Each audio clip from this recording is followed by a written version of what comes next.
And now we're going to have two more segments. One with the student ambassadors, who's going to be the last segment of this live stream.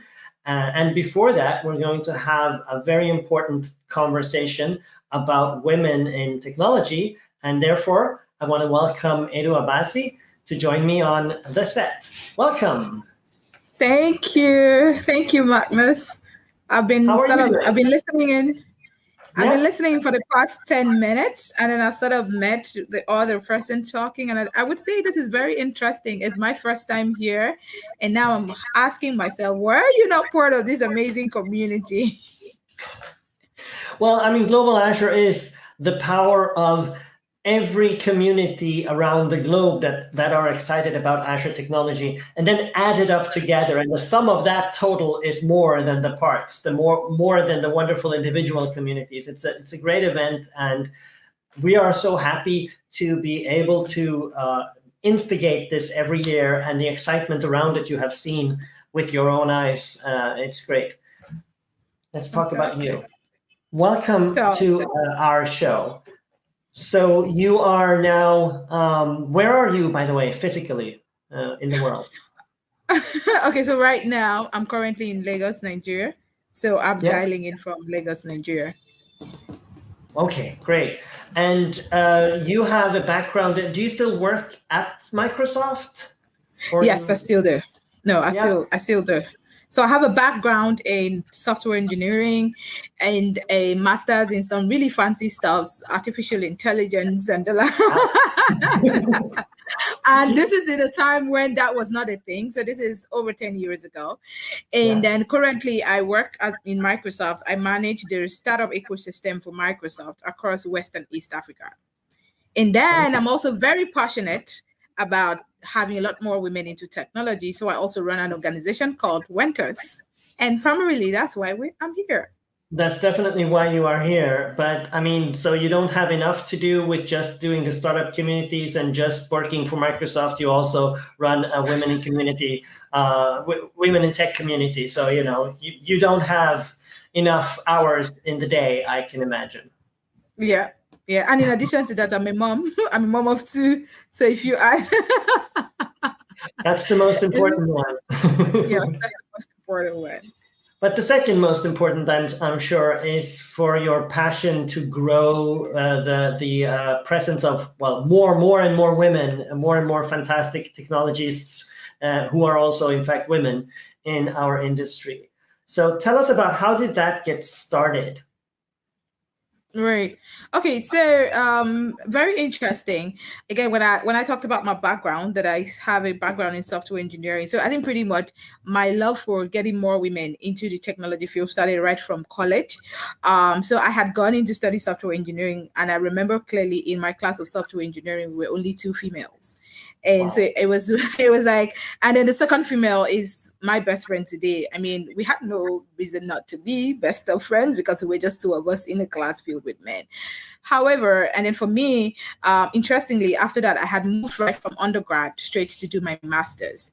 And then in my master's, I would say we actually even had a good number of women and men in class. And because we were having a bit of a shared courses, so while there were a lot of specialization, so we were having a lot of shared courses with other departments. But at the time when I had finished school and I had returned back to my continent, to my country, and then I joined Microsoft. Interestingly, I would say kudos to Microsoft. It was a good number of women in the organization. So even the feeling I had while I was in college was very different when I started the workforce. But interestingly, and I'm glad that I'm speaking to the Azure community. So my first job at Microsoft was I was responsible for the cloud penetration of Azure in Nigeria. And this is when Azure had just, when Azure as a product was launched. So I was the first employee in Microsoft to drive cloud penetration. And this is pretty much talking to Azure. So my day-to-day job at that time was pretty much getting into enterprise accounts and going into conversations with CIOs, EDs of ITs, why cloud was the way forward.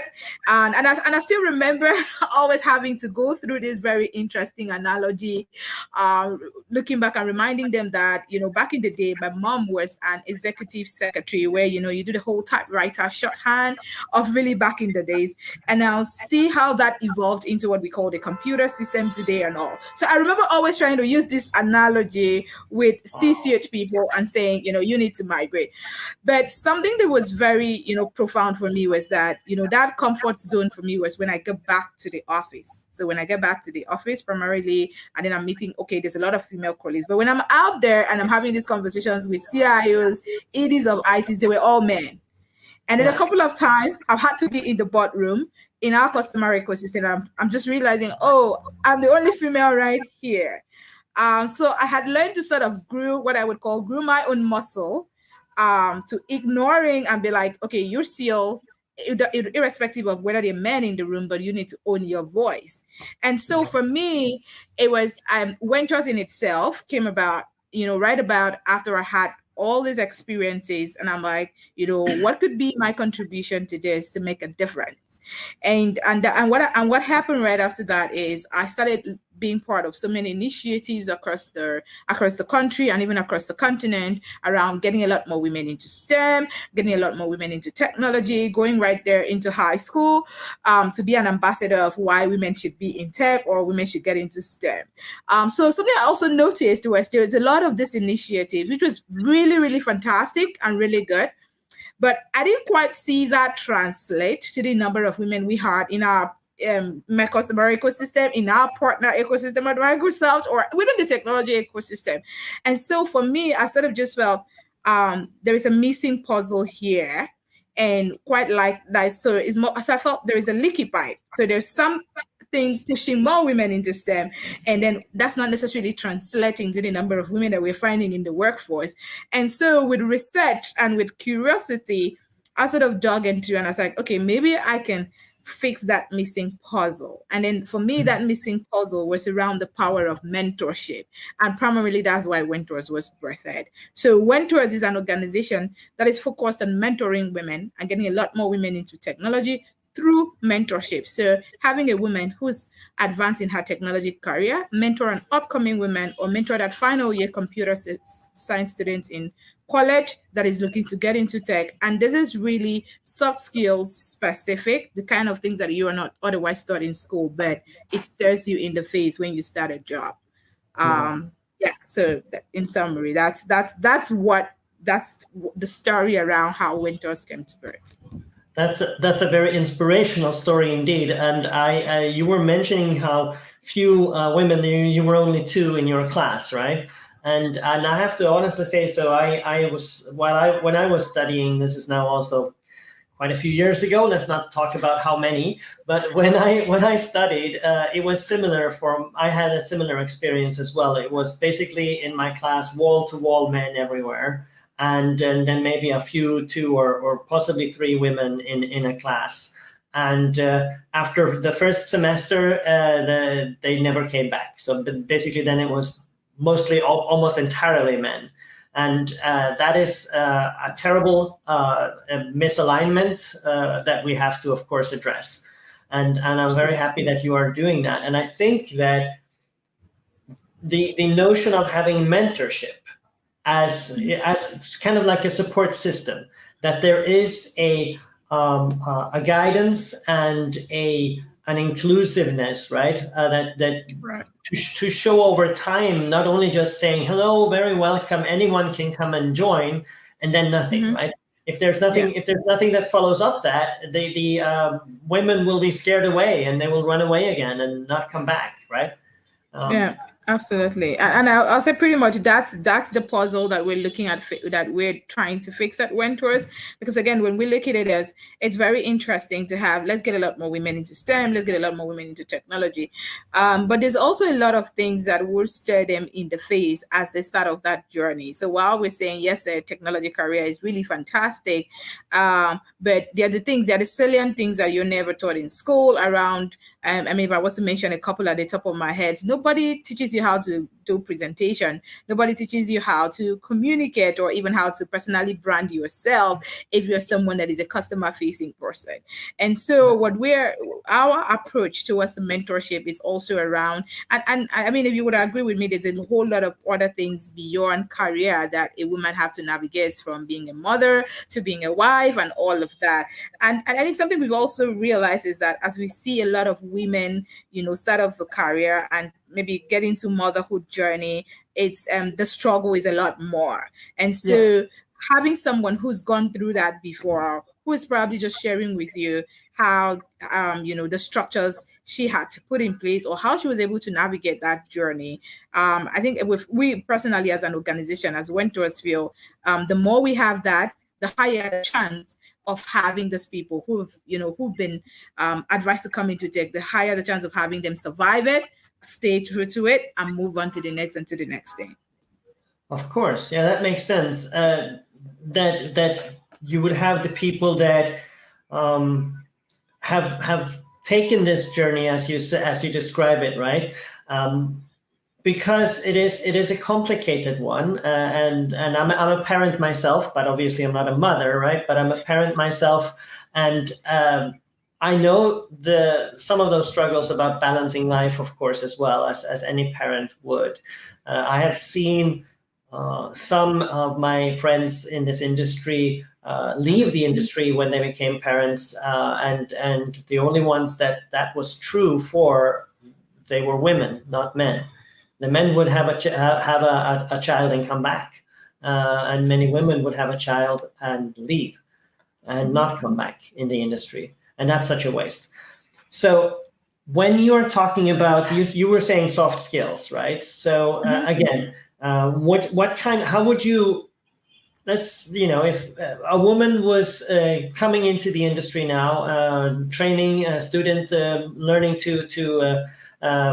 all about technology and getting ready for a career in technology. How would you then support this person to find their rhythm, find their happy place to stay in this business? What would you do in terms of bolstering them with soft skills, as you Right. mentioned? Absolutely. So maybe I'll walk you through the way we run it at Wentors. So, the way we structured at Wentors is, so we've sort of divided this mentorship. So first of all, we are a curriculum-based mentorship based on cohort. Something we've also noticed over time is that a lot of people struggle with mentorship because you're like, someone comes to you and says, "I want you to mentor me," and then you start mentoring the person, and then you're sort of asking yourself, at which point does this mentorship end? Right? How long Okay. does this journey exist? And I also feel sometimes even the mentees could take advantage of, oh, this is my one-stop shop for anytime I have a problem, I need to ring you. You owe me 1 hour Oh, of my okay. time. Yeah. So what we've done is that we have put up sort of like a curriculum-based mentorship, and our mentorship are in batches of what we call cohorts. And so we have sort of splitted this into three aspects: what we call the We Discover cohort, the We Accelerate cohort, and the We Lead.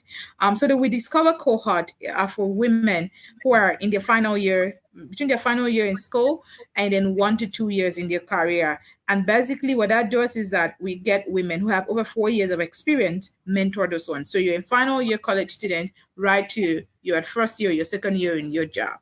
Now, the We Accelerate cohort is for women who've been in their career for like 4 years and are soon rapidly going into middle management positions, for instance, or even middle management individual contributor, but high individual contributor type position. And so what we do is that we get women who have over 10 years of experience in that industry to mentor those ones. And then we have what we call the We Lead cohort. The We Lead cohort is for women that are looking to get into leadership or senior leadership positions and are being mentored by the ones who are already there. And so the way we go about it, I would say in the past, for instance, 2 weeks ago, we just concluded on our first We Discover cohort for this year, and this had over 1,000 women in attendance, and it was a curated program for a period of 6 weeks. So everything is curated. There is a weekly team. So we use the buzzword Wentors and Wenties. It practically just mentors and mentees, right? But we use Wentors and Wenties. So basically, your Wentor puts in 1 hour paid week for the Wenti. And there is, so for even for people who haven't done mentorship before, there is a curated curriculum where week one, this is the theme, this is the expected outcome, and embedded into that. Now, what we are also doing is our mentorship is not technology focused. Not to say we don't put technology as part of it, because honestly, there's a whole lot of technology resources that are out there for people that want to literally get skilled up. But what we're saying is our approach is, we're typically telling to the Wentors, what would you have told your younger self? So think of yourself 3 years ago. What is that thing that stared you in the face that you were saying, you know what, at the point you thought of dropping off, I'm not going to do this. That's what we want you to impact. And so so we use that mantra to build a curriculum, right? And so the curriculum has weekly themes. And in between those themes, we plug in what we call soft skills training. So every cohort has specific soft skills training that are being taken by experts across the world. So for instance, for the just concluded one, we had a soft skills training on personal branding. We had one on presentation, and then we had one around imposter syndrome.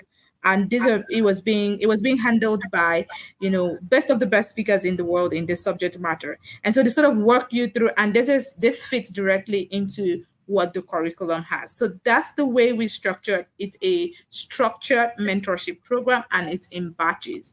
But what's something that we also do for communities is we also take on mentorship opportunities for communities. For that particular one, we work with the community based on what works. But for the one we run out of Wentors, it's a curated program. So there's a time when an application is open and you apply to be part of it, and there's a time where the application closes, and then we have a time frame. It's more like a 6 weeks type classes, but it's a 1 hour pay week. Connect with your Wentor. Yeah. Wow. Well, I appreciate the like you said, the start and the stop thing, right? What is the expected scope and commitment from both the Wentor and the Wenti, right? What are you supposed to be doing, so that you know that it has a start and that it has an end, and that it has some structured, organized content of expected things that you would be doing together. That is a very smart way of doing it. I've never thought about that before, and of course you have given this a lot of thought. But it's a brilliant way of doing it.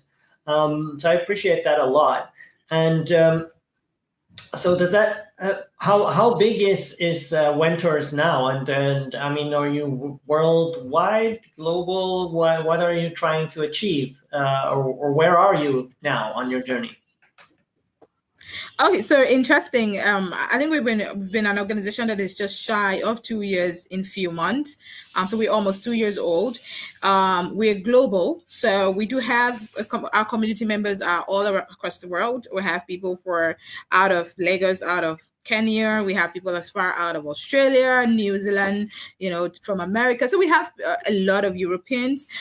So we're a global community because mostly our programs are being done virtually.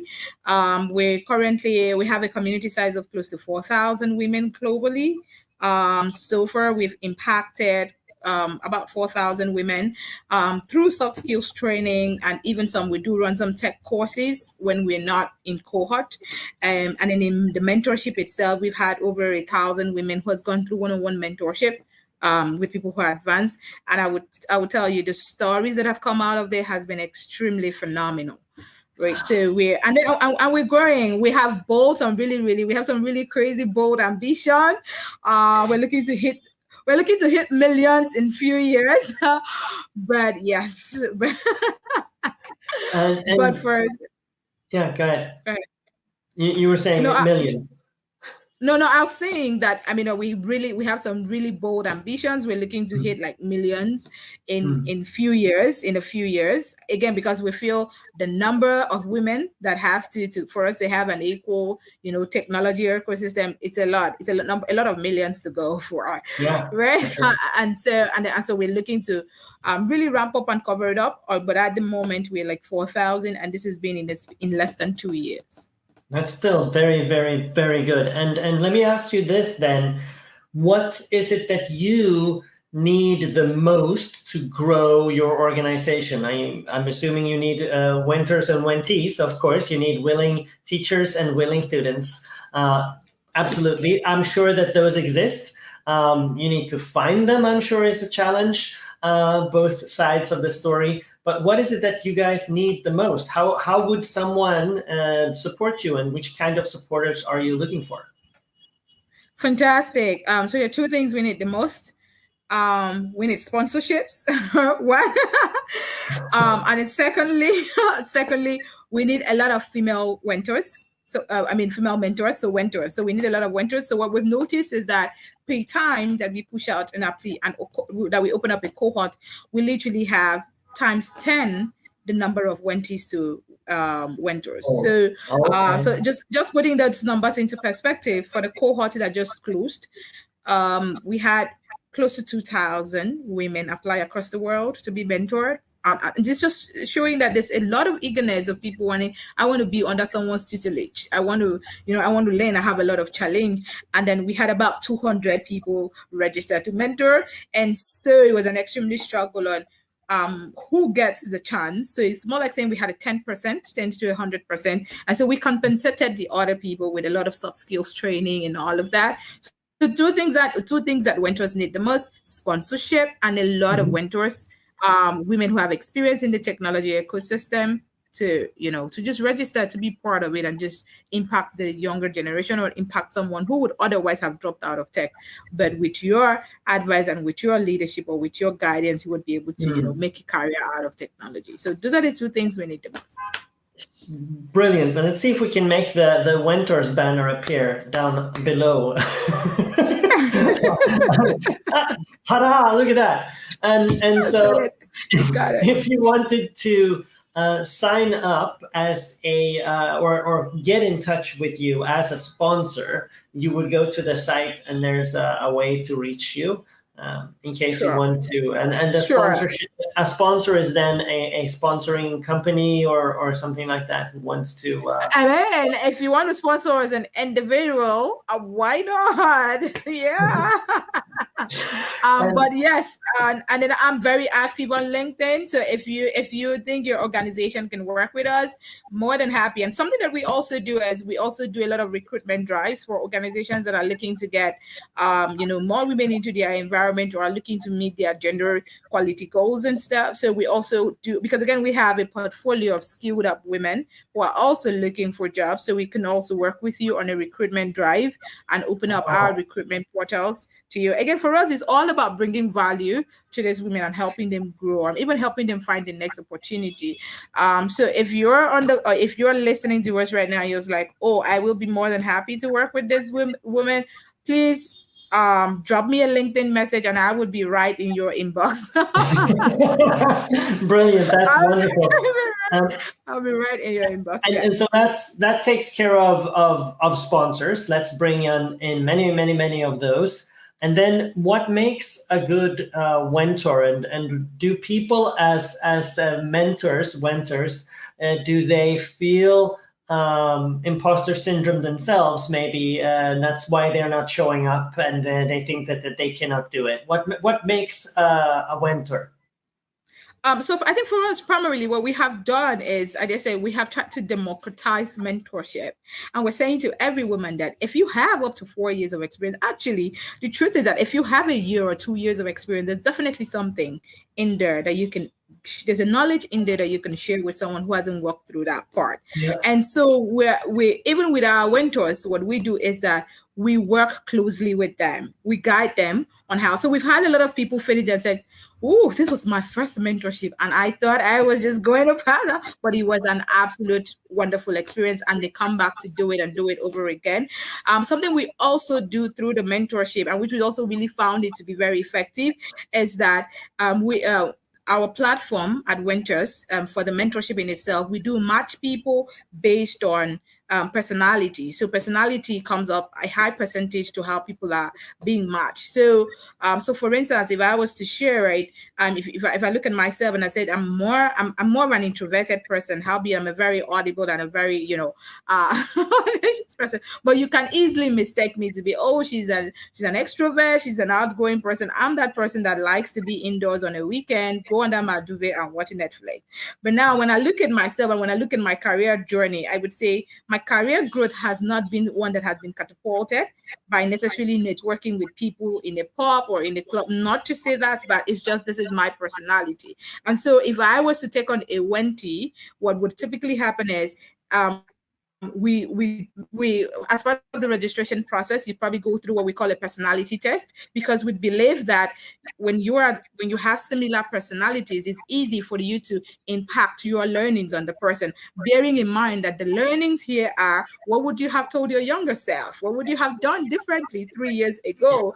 So if you if you're trying to impact somebody with a different personality, for instance, you might find pushback. Person will be like, no, this is not my person. If I also get on a mentor that probably says, but you have to, be out there, you have to, go out on a Friday because you need to connect with your senior colleagues. And then for me, it could have been something that is a bit of a struggle, right? Because that's not my personality. But that doesn't necessarily mean that the ways that I can grow in my career. And so we're also very big on that personality matching. And this over time we've seen to be a soft landing for both the mentors and the mentees. So you get into the room with somebody and just like, oh, there's a whole lot that we have in common. And then for us, boom, we've nailed it on the first thing around the relationship, and then it goes on and on.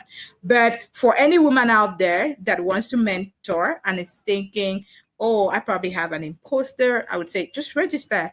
We got you. We're going to help you through that process, and we're going to work with you. We're going to handhold you. And if it's something that you genuinely want to do, after the process, you will feel fulfilled that you did it. And again, we have loads of soft skills training on imposter syndrome that are taken by experts across the world. So yes. So as a mentor, you will probably grow as well as the Wenti. You want to help someone, but by the act of helping someone, you might and probably grow yourself. So I don't know if you've noticed down below there are several women students in the audience listening very intently to you talking about women in technology. And a thing that I appreciate almost the very most here. When you are talking so many things, but one that stands out for me is the notion of thinking that what if you could tell something to your younger self? What if you could go back and say, listen, Edo Amasi, what the hell? This is what you need to focus on. and I think those things are the best, right? Where actually there is a mentor in everyone has experiences, and if the fact that you are here in technology working and you are a woman, already there you have so much to tell a younger student who is coming into this industry. Sure, I agree. That's absolutely wonderful. So, and we are actually going to transition soon over to talk to a lot of students. So do continue watching the stream, and you'll see a group of fantastic young student ambassadors that we are going to talk to. Anything final to say to there's actually multiple ladies looking back at us from the behind the scenes. The audience can't see them yet, but we will bring them on. Any final absolutely. Yeah, that you have for them? Anything final to say? For the student, sure, especially for the student ambassadors, I would say well done for even volunteering to be a student ambassador. It's the first step, and I would say Wentors is your favorite plug as you look into finishing school and getting into the real tech and getting into the customer environment and practicing all the things that you've learned out of the global Azure network, and be very intentional about the networks that you create and about the communities that you're part of. And I'm very sure that your engagement with the global Azure team is going to be beautiful, and it's going to catapult you to the next stage of your career. But thank you very much. Thank you for having me, Magnus, and the whole global Azure team. It was an absolute pleasure. Thank you so much for coming on with us today and talking about Wentors. And I hope that I will speak to you again soon at some point. And have a continued good day. Thank you.